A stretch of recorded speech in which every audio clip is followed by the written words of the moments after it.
Suppressing obligations. Cooking for your family. Filling in your tax form for the government. Sending a birthday card to your nephew.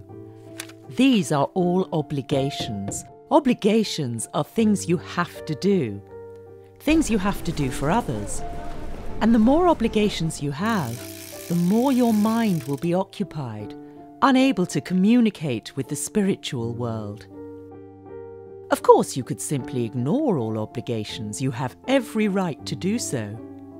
But the other person or organisation often has more legal or moral power.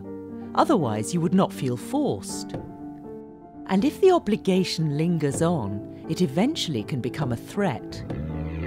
So, we have to use other methods to suppress obligations. First of all, we have to be sure if it is a real obligation. If so, you could simply get them out of the way by doing them. But you can also ask somebody else to fulfill it for you. But be aware, like other people constantly asking you to do things for them, keeping your mind occupied, it is not a good idea to constantly ask others too. In other words, do not misuse your powers. There are also obligations on a more ongoing basis.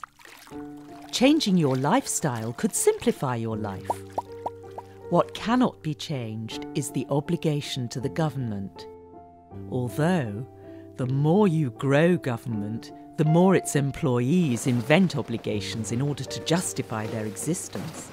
It does not serve anyone anymore.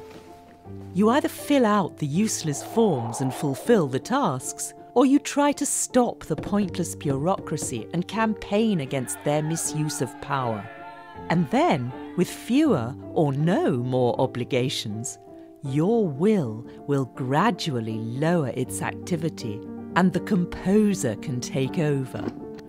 On Allaboutheaven.org, you will find more detailed information about the method to suppress obligations.